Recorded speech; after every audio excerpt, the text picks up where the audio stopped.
이 말을 들으라, 이런 제목으로 하나님 말씀을 전하겠습니다. 성령을 받아서 불붙는 마음으로 이제 하나님의 말씀을 설교를 시작하고 있는 이 베드로를 보십시오. 그의 설교의 초점은 성령의 은사도 신비한 체험도 아니었습니다. 성령에 사로잡힌 베드로가 증거하기 시작한 복음의 핵심은 바로 다름 아닌 예수 그리스도였습니다.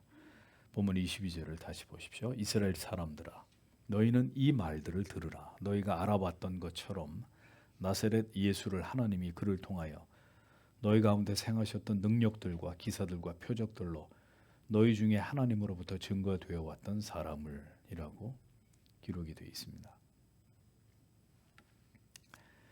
예수 그리스도의 죽으심과 부활이 역사적인 사실로서 이미 구약에 예언된 말씀의 실현임을 베드로는 아주 구체적으로 설명을 하고 있었습니다.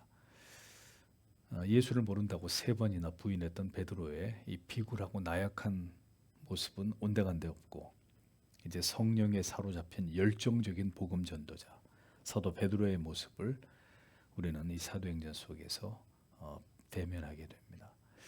성령이 오신 이유가 바로 이것 때문이었다는 것입니다. 나약하고 회의와 의심에 사로잡혀 있던 예수의 제자들에게 성령께서 부으시는 권능과 이 이적은 이제 그들을 붙들어서 앞으로 써내려가게 될 위대한 복음의 대서사시의 출발점 위에다가 세워놓으시는 것임을 사도행전은 우리들에게 잘 보여주고 있습니다. 복음이 온 세상에 전파되어야 될 그 시점에 하나님께서는 성령을 보내셔서 하나님의 사람들을 무장시키시고 이 일이 힘차게 진행될 수 있도록 시동을 거시면서 주목받지 못하던 변방의 이름 없는 자들, 이런 평범한 자들을 불러 모아서 그들을 통해 복음이 전 세계로 전파되게 하시는 이 위대한 일들을 하나님께서 이루어가기 시작하셨다는 것을 초대교회 역사가 우리에게 생생하게 증언해주고 있는 것입니다. 그렇기 때문에 절대로 사람이 위대한 것이 아니라 그들을 붙들어 변화시켜서 그들을 통해 역사하시는 하나님이 위대하신 분이시라는 것을 성경은 우리들에게 교회 역사를 통해서 분명히 보여주고 있는 것입니다.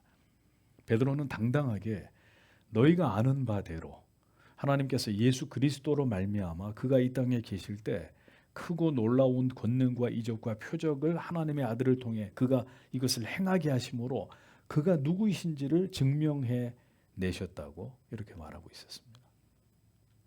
예수님이 행하신 모든 능력의 원천이 하나님 자신이셨고, 또한 하나님께서 아들 예수께서 이 땅에 계시는 동안 그와 같은 권능과 기사와 표적을 행하심을 통해서 그가 바로 메시아이시라는 사실을 너희들에게 나타내 보이신 것이다 라고 베드로는 이렇게 증거를 하고 있습니다.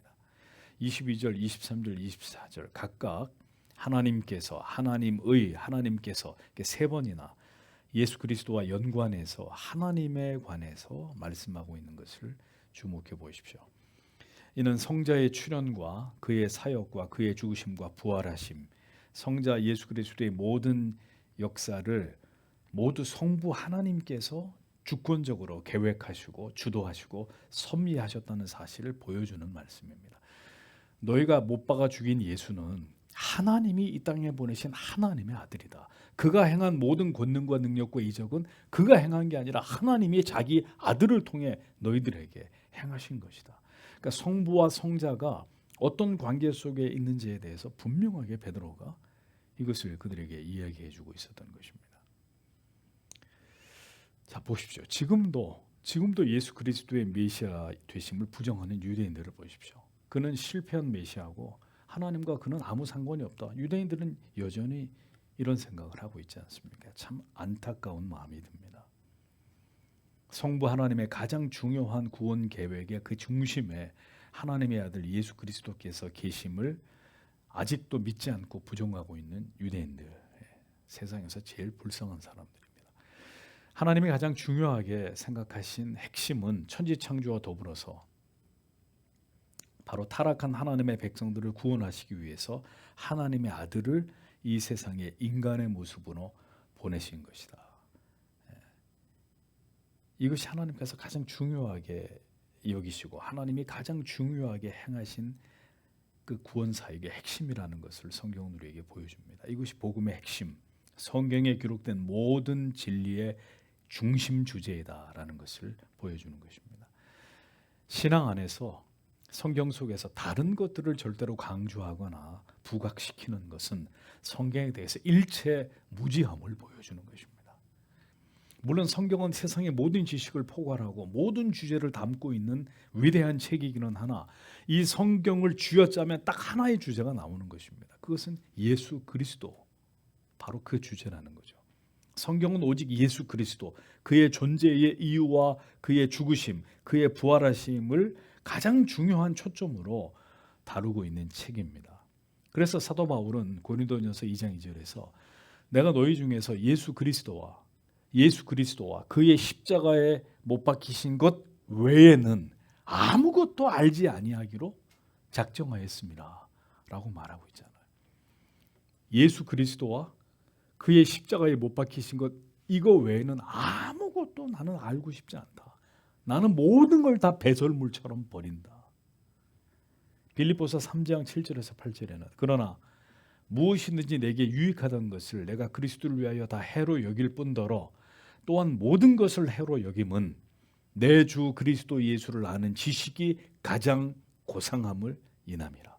내가 그를 위하여 모든 것을 잃어버리고 배설물로 여김은 그리스도를 얻고라고 고백하고 있는 것을 볼 수 있습니다. 바울은 알고 있었던 거죠.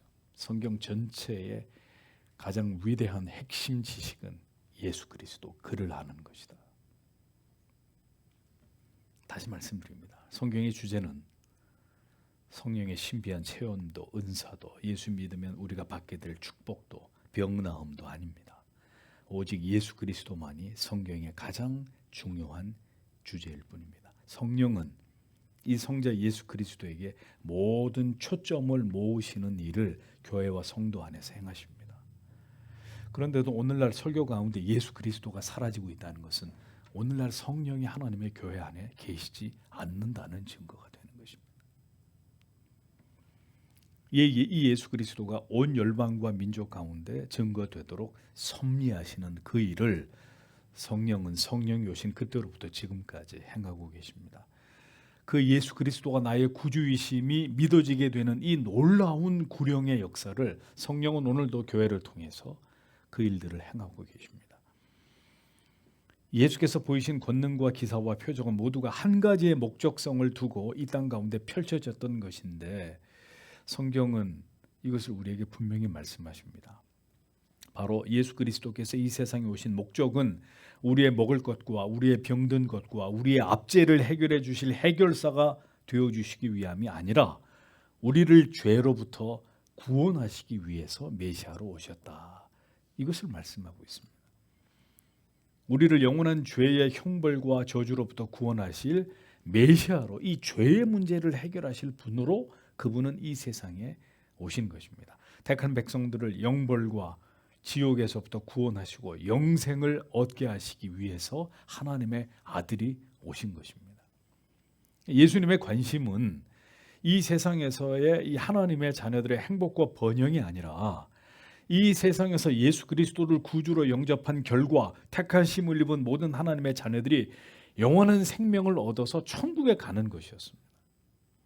그래서 그 믿음을 선물로 받은 자들이 그 천국에 들어가기에 합당한 자들로 그리스도를 닮아가고 자기를 부인하면서 십자가를 지고 한평생의 그 삶을 그리스도가 걸어가신 그 삶을 하나님을 의지함으로 잘 걸어가게 하시는 그것이 예수 그리스도가 이 땅에 계실 때 가지셨던 관심이고 그분이 우리에게 모든 말씀을 남겨놓으신 궁극의 이유가 되는 것입니다. 그리스도로 말미암은 이 위대한 구원의 기쁜 소식을 우리의 주어진 모든 삶 속에서 분명하게 드러내고 이 복음을 힘써서 이 세상에 증거하기를 원하시는 것이 모든 신자와 교회를 향한 주님의 뜻이란 말입니다. 성령이 강림하신 목적은 바로 이렇게 예수 그리스도께서 왜 이 땅에 오셨고 그가 무엇 때문에 십자가 위에서 자기를 버리셔야만 됐는지를 교회와 성도들에게 더욱 힘있게 이 사실을 알리게 하시고 또 그것을 깨달은 교회와 성도들이 이 세상에 이 복음을 증거하게 하기 위해서 성령이 오신 것이다. 이 사명을 잘 감당할 수 있도록 교회와 성도들에게 큰 권능과 감당할 용기를 부어주시기 위해서 성령은 이 땅 가운데 강림하신 것이다. 사도행전이 이것을 우리에게 웅변하고 있는 것입니다. 그러니까 모든 초점은 바로 복음이라는 것입니다. 예수 그리스도만이 우리의 구원자가 되신다는 사실을 온 세상과 열방 가운데 알리는 것. 모든 신앙의 궁극의 목적과 초점은 이 세상에서의 자아 실현과 성공과 출세, 기복적인 우리의 소원의 갈망이 전부가 아니라는 것을 성경은 우리에게 분명히 말씀하고 있는 거죠. 그러므로 여러분, 우리가 왜 지금까지 교회를 다녔는지에 대해서 우리는 잘 생각해 볼 수 있어야 합니다. 지금도 교회 다니는 사람들한테 물어보세요. 왜 예수를 믿습니까? 위로받기 위해서요? 축복받기 위해서요? 바라는 소원을 성취하기 위해서? 신앙의 동기가 그런 것입니까? 물어보십시오. 신앙은 그런 것들이 본질일 수가 없습니다. 성령을 받은 베드로, 그는 즉시 복음의 핵심이 되는 예수 그리스도를 유대인들에게 전하기 시작했습니다.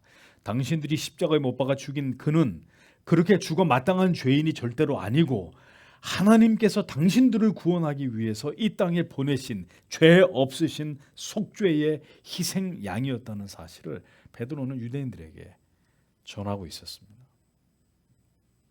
성도의 삶이 무엇이냐? 성도의 존재의 이유와 목적이 무엇이냐?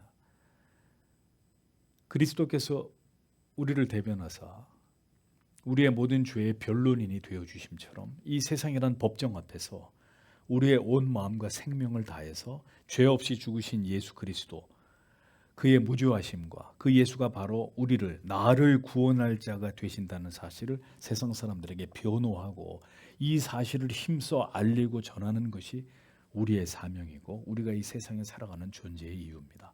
우리는 그 이유 때문에 학교를 다니는 것입니다. 우리는 그 이유 때문에 직장을 다니고 우리는 그 이유 때문에 사업을 하고 그 이유 때문에 우리가 살아가고 있는 동네에서 주민으로 살고 있는 것입니다. 성령 받았다고 하면서 은사를 가졌다고 하면서 그토록 많은 복음을 들어놓고도 예수 그리스도의 십자가의 복음을 증거하지 않는 사람, 성경적으로 볼 때 어떻게 설명해야 될까요? 성령 받았다고 하는데 자기한테 은사도 있다고 하는데 사람들에게 복음을 전혀 전하지 않는다. 일체 전도라고 하는 것은 뭐 내 인생 속에 그런 건 없다고 생각하고 살아가는 사람들을 이 사도행전의 말씀에 근거해서 볼 때 어떻게 봐야 돼요? 그 사람은 성도입니까? 성도가 아닙니까? 복음을 부끄러워하는 성도와 교회가 성도입니까? 교회입니까? 주님이 인정하시는 성도도 교회도 될 수 없는 것입니다. 무늬만 교회, 무늬만 신자예요. 예수를 전하지 않을 것 같으면 죽을 것 같은 이런 고통에 사로잡히는 자들이 신자들입니다. 예수를 전하지 않다가는 내게 화가 있을 것만 같이 영혼에 깊은 눌림을 갖는 자들이 성령을 받은 성령에 의해 거듭난 하나님의 사람들입니다. 온 몸을 던져 이 세상 앞에서 예수 그리스도를 변호하고 그를 대신해서 온갖 모욕과 핍박과 수모를 달게 받고자 하는 비장한 마음의 각오가 날마다 새로워지는 그런 하나님의 자녀가 되어야 훗날 하나님 앞에 섰을 때 하나님이 내가 너를 안다라고 말씀하시겠죠. 그 반대면 나는 네가 누군지 도무지 알지 못한다라고 말씀하실 거 아닙니까? 베드로는 거침없이 예수께서 이 세상에 왜 오셔야만 했으며 그가 이 세상에 계시는 동안 죄인인 인간들에 의해서 어떤 대우를 받으셔야만 했는지 마치 억울한 사람의 누명을 벗겨주기 위해서 최선을 다하는 변호사처럼 베드로는 지금 예수님에 대해서 유대인들에게 변론하고 있었습니다. 그분에 대해서 변호하고 있었습니다. 23절에 하나님의 결정되어 왔던 뜻과 미리 아심으로 내어준 이 사람을 율법 없는 자들의 손을 통하여 너희가 붙들어 매어 너희가 죽였다라고 베드로가 지금 설교하고 있습니다.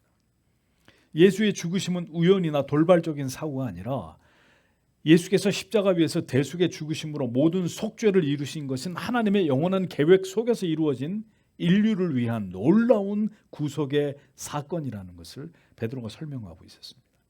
어리석은 인간들의 정죄와 십자가의 내어줌을 통해서 예수님이 십자가에 못 박혀 죽으셨지만 실상은 인간들에 의해서 자행된 게 아니라 이 모두가 하나님의 섭리와 하나님의 뜻 속에서 이루어진 일이다라고 베드로가 설명을 하고 있습니다.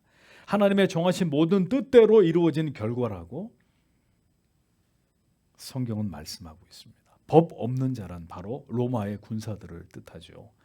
그러니까 그들 모두는 그들이 판단하기에 예수는 로마에 대항하는 반역자이며 반유대주의자라는 죄목을 달아서 예수를 멸하려고 했지만 이 모든 것 또한 하나님의 미리 정하신 뜻이었다고 베드로가 밝히고 있었던 거예요. 그러니까 여러분, 자 보세요. 당시 베드로의 이런 논리가, 이런 설교가 유대인들에게 얼마나 충격적이었을지를 생각해 보십시오. 너희들이 그렇게 십자가에 달아 죽인 그가 바로 하나님의 아들이고 너희가 행한 모든 일이 옳은 일이었고 합당한 일이었다고 너희들은 믿고 있을지 모르겠지만 그 모든 일들은 하나님의 계획 속에 이루어진 일일 뿐만 아니라 너희들은 그 하나님의 뜻을 이루기 위해 사용된 악의 도구였을 뿐이다. 베드로가 담대하게 아주 직설적으로 그리스도의 죽으심에 대해서 이렇게 설교하고 있었던 것입니다. 자, 베드로 사도가 전했던 이 그의 설교의 내용은 절대로 듣기 좋은, 동의할 만한, 듣는 사람들의 마음을 자상하게 배려하는 따뜻하고 부드러운 내용이 아니었단 말이에요. 그는 지금 아주 거침없이 불과 수십 일 전에 일어난 이 엄청난 사건의 경위를 설명하면서 정확하게 이 일이 누구에 의해서 어떤 목적을 위해서 바로 이 예루살렘에서 이루어졌는지를 분명하게 증거하고 있었습니다. 이것은 마치 모든 정황을 알고 있는 검사가 피고인에게 모든 증거들을 제시하면서 그 죄를 자백받아내기 위해서 몰아가는 것과 같은 이런 기세로 베드로는 지금 분명한 복음을 전하고 있습니다. 하나님의 뜻에 의해 하나님의 아들이 십자가에 달려 죽었지만 그를 그렇게 죽인 것은 바로 너희들이다. 너희들이 죄 없는 하나님의 아들을 죽인 거다. 그들의 양심을 찌르면서 매우 직설적인 언어로 베드로는 복음을 전하고 있었습니다. 바로 죄 없는 예수를 잡아 죽인 자들이 그대들이다. 서서히 베드로의 설교를 듣고 있는 유대인들의 마음을 압박해 들어가고 있었던 것입니다. 구원과 영생을 말하기 전에 예수를 구주로 믿어서 하나님의 자녀가 되면 어떤 은혜와 기쁨과 감격을 누리게 되는지를 설명하기 전에 누누이 말씀드렸습니다. 우리가 제일 먼저 해야 될 일이 있습니다. 오늘날의 이 전도는 잘못된 게 예수 믿으면 행복해집니다. 예수 믿으면 복받습니다. 예수 믿으면 모든 문제가 다 해결됩니다. 하나님은 당신이 행복해지기를 바랍니다. 이게 복음이에요, 복음이 아니에요. 복음이 아니라고 제가 누누이 말씀드려요. 왜 그러냐면 성경은 그런 식으로 복음을 전한 적이 없기 때문입니다.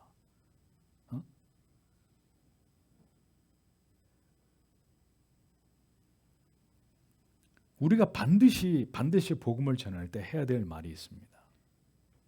그것은 바로 선생님이 예수를 십자가에, 죄 없는 하나님의 아들 예수 그리스도를 십자가에 못 박아 죽게 한 죄인입니다. 우리가 반드시 받아내야 될 고백이 있습니다. 내가 예수를 죽인 장본인입니다. 이 자백을 받아내는 것이 교회 갈 일입니다. 위로도 필요하고 마음의 평화와 감동도 필요합니다. 중요합니다. 그러나 그것보다 더 중요한 것은 모든 설교자들이, 모든 성도님들이 한치의 양보나 타협 없이 교회에 나온 모든 사람들을 향해서 지체하지 않고 시행해야 될 가장 최우선의 거룩한 의무는 자신이 하나님 앞에서 죄인이라는, 아무런 소망 없는 죄인이라는 자백을 받아내는 일입니다. 당신이 바로 예수 그리스도를 십자가에 못 박아 죽게 한 죄인이라는 사실을 인정하십니까? 그래서 세례문답할 때 물어보는 거예요. 가장 듣기 싫은 질문, 가장 인정하기 싫은 대답. 교회는 이 가장 힘든 자백을 받아내야만 되는 곳입니다. 죄인의 자백이 없는 곳에 십자가의 대속의 은혜는 무의미할 뿐이기 때문입니다. 죄인의 눈물이 없는 곳에 그를 위해 베푸시는 한량없는 하나님의 사랑과 용서는 존재할 이유가 가치가 없기 때문입니다. 그러니까 오늘날 교회가 잘못하고 있는 것이 복음을 통해서 걸을 사람은 거르고 그 복음을 통해 그리스도 앞으로 나올 사람은 나오게 만들어야 되는데 복음을 전하지 않고 그저 모두가 교회에 나오십시오. 교회는 여러분들을 행복하게 하고 감동적이게 해주고 여러분들의 모든 바라는 바 소원을 이루어주는 것입니다. 이렇게만 복음을 전하니까 용서하십시오. 시참말로 어중이 떠중이 다 교회에 오는 거예요. 그냥 왜? 좋은 얘기 들으려고, 감동적인 얘기 들으려고, 마음이 편안해지는 얘기를 들으려고. 그런 얘기를 들을 수는 있습니다. 그러나 그것은 구원하고는 상관없는 이야기들입니다. 교회는 어떤 면에서 세상의 법정보다도 더 엄숙한 곳이 되어야 합니다. 교회는 그 어떤 추상 같은 법보다 더 우선하는 법이 있다는 사실을 알려주는 엄숙한 법정과도 같은 곳입니다. 믿으면 천국에 가는 것이고 그대가 예수를 믿지 않으면 당신이 죄인이라는 사실을 고백하고 예수 앞에 무릎을 꿇지 않으면 당신은 영원히 지옥에 떨어질 수밖에 없는 존재입니다.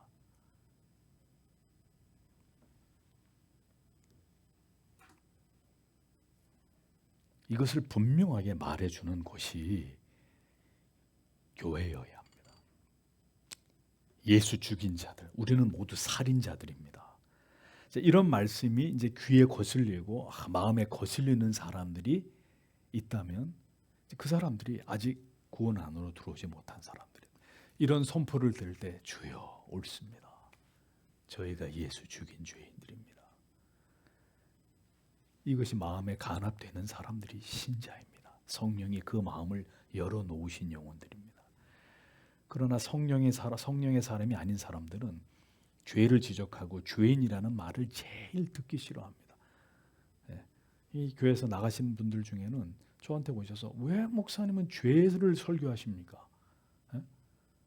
그래서 저는 이 교회 더 이상 못 다니겠습니다. 이런 분들이 계셨습니다. 그럼 제가 그럼 뭘 설교해야 됩니까? 목사가? 우리는 세상을 향해서 이렇게 하나님을 알지 못하는 영혼들이 가장 듣기 싫어하고 귀에 거슬려하는 말들을 그들의 영혼 가운데, 양심 가운데 전하기 위해서 부름을 받은 사람들입니다. 그러니 오래전부터 한국의 교회가 전도의 메시지, 이 전도를 하는 이 메시지가 잘못되어 왔기 때문에 오늘날의 교회 안에 청함을 받은 사람은 많지만 택함을 받는 사람은 소수일 수밖에 없는 겁니다.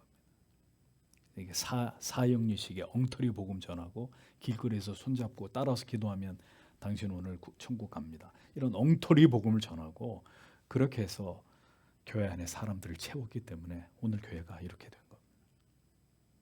예수님께서는 말씀하셨습니다. 마태복음 10장 34절 이하에서 내가 세상에 화평을 주러 온 줄로 생각지 말라. 화평이 아니요 검을 주러 왔노라. 내가 온 것은 사람이 그 아비와 딸이 어미와 며느리와 시어머니와 불화하게 하려 함이니 사람의 원수가 자기 집안 식구리라 라고 말씀하셨습니다. 성도 여러분, 왜 집안 식구끼리 원수가 될 수밖에 없을까요? 왜 이런 비극적인 일이 모든 가족들이 예수를 안 믿을 때는 모든 가족들이 화기애애하고 행복했는데 그 가족 중에 단 한 사람이 예수를 믿었습니다. 왜 그 다음부터 이 집안에서 큰 소리가 끊이지 않고 서로 불편하고 이제 서로 밥도 같이 먹을 수 없는 이런 상황이 벌어진 궁극의 이유가 뭘까요? 딱 한 가지 때문입니다. 예수 때문입니다. 복음 때문입니다. 우리는 우리의 가장 가까운 가족이라 할지라도 그들을 기분 좋게 해주고 그들의 비율을 맞추기 위해서 있는 사람들이 아닙니다. 복음을 전하면 가족들과 관계가 어려워지십니까? 그럼에도 불구하고 우리는 그들의 영혼을 위해서 기도하면서 복음을 전해야 합니다. 성경이 농담이 아니잖아요. 원수가 될 수도 있다 이렇게 말하지 않았습니다. 원수가 된다. 집안 식구와 원수가 된다. 그 얘기는 복음 때문에 충돌과 갈등은 불가피한 부분이라는 겁니다. 당연한 일이라는 거예요. 이거를 피할 수 없다는 뜻입니다. 이것은 우리가 지고 가야 될 십자가라는 의미입니다. 성령에 사로잡힌 베드로는 이런 식으로 설교를 하다가 과격한 급진주의 유대주의자들에게 한순간 돌에 맞아 죽거나 고초를 당하거나 그 자리에서 순교를 당할 수도 있는 이런 원색적인 내용을 가지고 지금 그들 앞에 이 복음을 전하고 있었습니다. 불과 예수님이 몇십 일 전에 십자가에 달려서 그렇게 처참한 죽음을 당하셨는데 그 예수를 죽인 것이 당신들입니다. 당신들이 예수를 죽인 죄인들입니다. 지금 이런 발언을 하고 있었습니다. 한때는 도망쳤고 예수님을 모른다 부인했던 베드로가 성령에 사로잡히자 그대들이 예수를 죽인 죄인들입니다. 예수를 메시아로 인정하지 않고 무엇보다 죽은 자의 부활을 철저하게 부정하고 있었던 그들 앞에서 베드로는 이어서 24절에 이렇게 말합니다. 그를 하나님이 죽음의 진통들을 푸셔서 일으키셨다. 그것에 의하여 그가 붙잡혀 있을 수 없었기 때문에 라고 기록하고 있습니다. 하나님께서 그의 아들 예수 그리스도를 속죄물로 삼아 죽게 하신 이후에 다시 그를 사망에서 풀어서 건져내셨다. 그를 부활시켰다라고 베드로가 증거하고 있습니다. 하나님을 모독한 것을 가장 큰 죄로 여겨서 예수님을 십자가 매달아 죽인 자들 앞에서 베드로는 또다시 하나님이 너희들이 이단이라고 얘기해서 십자가에 매달려 죽인 그 아들을 다시 살려냈다. 그 아들이 하나님의 아들이 부활하셨다. 이야기를 하고 있습니다. 아무리 부정하고 싶지만 예수 그리스도는 결코 부정할 수 없는 하나님의 아들이시고 우리의 죄를 위해 죽으신 속죄의 어린 양이시며 하나님께서 다시 그를 살리사 하나님의 영광의 우편 보좌에 앉게 하셨다는 사실을 베드로는 지금 그렇게 하나님을 모독했다는 이유로 십자가에 예수를 매달아 죽인 유대인들 앞에서 그리고 부활을 믿지 않는 그들 앞에서 담대하게 지금 이 이야기를 하고 있었습니다.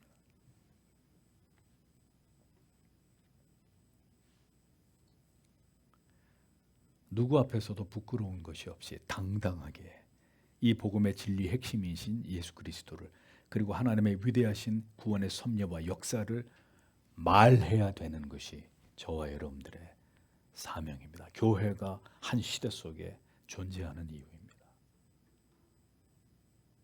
사도행전의 시작에서 우리는 성령 받은 사도 베드로의 이 첫 설교를 통해서 우리가 세상을 향해 외쳐야 될 복음의 정수가 무엇인지를 발견하게 됩니다. 오늘날 교회의 전도는 다 가짜들입니다. 이렇게 얘기해도 과언이 아닙니다. 연예인들 불러다가 얄궂은 간증이나 하고 복음이 전도가 아닙니다. 그것은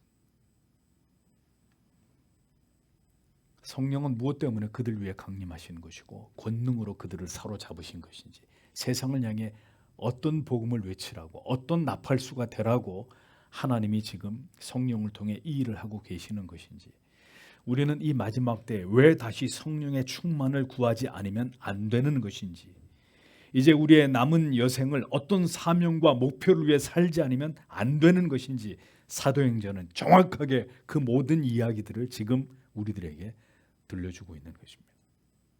교회는 성도 여러분 잘 들으십시오. 교회는 세상과 하나님을 모르는 자들을 아프게 하는 곳입니다. 저들을 치료하는 곳이 아닙니다. 저들에게 행복과 위로와 평안을 주는 곳이 아닙니다. 그것은 예수를 믿었을 때 그들이 죄인인 것을 깨닫고 예수를 진정으로 구주로 영접했을 때 그들이 맛볼 수 있는 것이고 그 전에 교회는 세상을 아프게 하는 곳입니다. 세상의 양심을 향해 예수의 피가 묻은 진리의 검을 꽂아야 되는 것입니다. 당신이 예수를 죽인 죄인이라는 사실에 대해서 분명히 얘기하고 그 죄를 회개하면 예수를 구주로 믿으면 당신에게는 구원의 길이 영생의 길이 열리는 것이고 그렇지 않으면 그 죄로 인해 당신은 멸망받을 것입니다. 이 이야기를 해줘야 되는 것입니다. 세상을 끌어안는다는 말도 세상을 치유한다는 말도 세상을 섬긴다는 표현도 이 진리의 말씀 안에서 보면 모두 가당치 않은 말입니다. 모두 변두리에 해당되는 것일 뿐입니다. 우리는 예수를 십자가에 못 박은 세상의 죄를 적나라하게 고발하면서 결국 그들을 예수 앞에 무릎 꿇게 하는 회개를 이끌어내야 되는 자들입니다. 오늘날 목사들이 존재하는 이유는 궁극의 이유는 바로 여기 있다는 거죠. 모든 성도님들이 먼저 예수 그리스도의 복음을 듣고 예수를 믿게 된 이유는 이 예수 복음의 증인이 되시기 위함이라는 것입니다. 베드로의 이 모든 설교의 결말을 미리 볼까요? 31절과 38절에 저희가 이 말을 듣고 마음에 찔려 베드로와 다른 사도들에게 물어 가로되 형제들아 우리가 어찌할꼬 하거늘 베드로가 가로되 너희가 회개하여 각각 예수 그리스도의 이름으로 세례를 받고 죄 사함을 얻으라. 베드로의 설교의 결과였습니다. 뭐라고요? 우리가 어찌할꼬. 이 비수같이 날아드는 복음의 화살을 맞은 유대인들이 저놈을 돌로 쳐 죽여라 이렇게 얘기하지 않고 성령이 그 복음을 듣는 사람들의 심령을 감동하자. 우리가 어찌할꼬. 베드로요 우리가 어찌해야 됩니까? 그럼 우리는 어떻게 해야 되는 것입니까? 절규하고 있었습니다. 베드로는 그들에게 말합니다. 회개하라. 예수 그리스도의 이름으로 세례를 받고 죄 사함을 얻으라.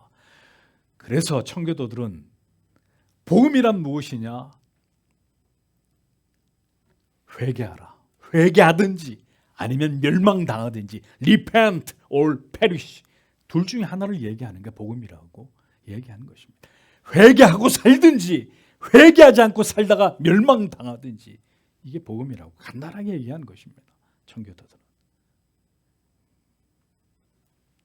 교회는 성도는 목사가 존재하는 목적은 죄인을 회개케 해서 예수를 구주로 믿게 하는 데 있습니다. 사람들의 비율을 맞춰주고 세상과 공존하는 길을 찾으면서 다른 종교와 더불어 손을 잡고 화합을 이루고 평화의 길을 모색하는 것이 교회와 성도의 사명이 결코 될 수 없는 것입니다. 신자는 신자가 걸어가야 될 길이 있습니다.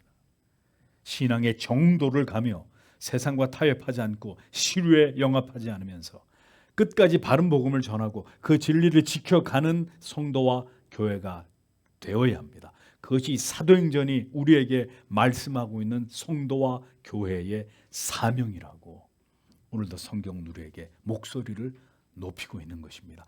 과연 이 시대 교회 가운데 이 교회의 본질을 굳게 지키려고 하는 교회가 얼마나 될까요? 이 시대 많은 목사와 성도님들이 계시지만 이 뜻을 지키다가 내 생명까지도 아낌없이 주님 앞에 바치겠노라고 하나님 앞에 기도하는 수는 그들의 수는 얼마나 될까요? 다른 사람들 이야기할 필요가 없습니다. 오늘도 우리의 중요한 기도의 제목 가운데 하나는 주님 이 복음을 끝까지 지키면서 이 복음을 내 주변에 있는 사람들에게 전하면서 주님 오실 때까지 이 땅에 교회를 세우신 우리를 하나님의 자녀로 성도로 부르신 주님 이 본질적인 사명에 우리가 하나님 앞에 최선을 다할 수 있도록 오늘도 우리에게 성령을 물붓듯이 부어주시옵소서. 우리 모두에게 성령의 충만함을 허락해 주옵소서. 오늘 이 밤에도 하나님 앞에 이렇게 기도하시는 여러분들이 되시기를 바랍니다. 다 함께 기도하고 돌아가겠습니다.